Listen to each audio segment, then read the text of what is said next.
नेपाल में बुधवार शाम 5.2 तीव्रता का भूकंप आया। ये भूकंप ऐसे समय में आया है जब देश में अचानक आई बाढ़ से 150 से अधिक लोगों की मौत हो चुकी है।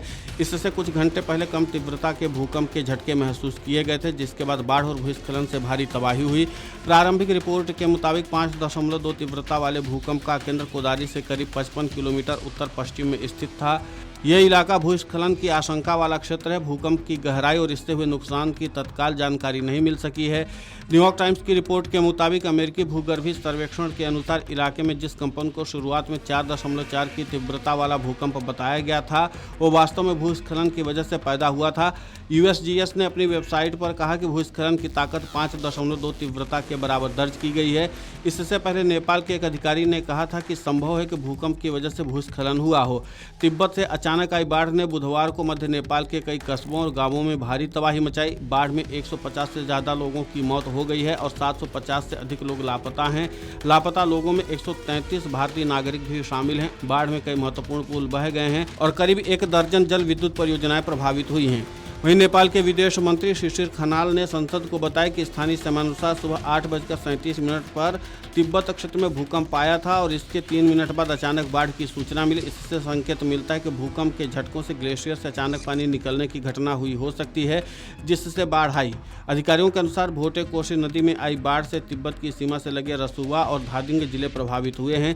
राष्ट्रीय आपदा जोखिम न्यूनीकरण एवं प्रबंधन प्राधिकरण के अनुसार चट्टान खिसकने और नेपाल तिब्बत सीमा के पास बहने वाली नदी में पानी के बढ़ने के कारण रसुवा जिले के सीमावर्ती शहर टिमोरे में भोटे कोशी नदी के रास्ते बाढ़ का पानी त्रिशूली नदी में पहुंचा।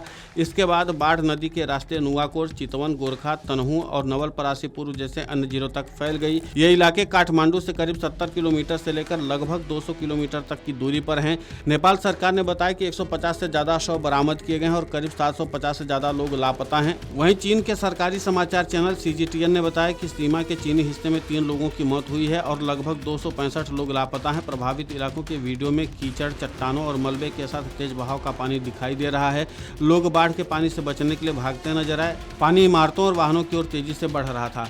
लेकिन कुल मिलाकर की है कि जिस तरीके की स्थिति बनी हुई है भयावह, और जिस तरीके से बाढ़ लगातार अपना कहर बरपा रही है और इन सबके बीच में जिस तरीके का भूकंप आया है, जाहिर सी बात है कि चिंता बढ़ाने वाली स्थिति है। और इन सबके बीच में अभी तक इस बात की सही जानकारी नहीं मिल पाई कि आखिर भूकंप से कितना नुकसान हुआ। लेकिन 5.2 तीव्रता वाले भूकंप के साथ जिस तरीके से बाढ़ का भी आगमन हुआ है, तो जाहिर सी बात है कि नेपाल की जनता इस समय दोहरे संकट का सामना कर रही है। एक तरफ भूकंप और भूस्खलन का खतरा जनता के ऊपर बना हुआ है, दूसरी तरफ बाढ़ का भी कहर बढ़ रहा है। अब ऐसे में नेपाल की जनता आगे क्या कदम उठाती है और साथ ही साथ नेपाल की सरकार अपने लोगों को सुरक्षित करने के लिए क्या प्रयास करती है, यह सब कुछ देखना दिलचस्प होगा।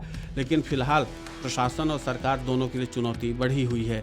Video desk अमरउजाला.com।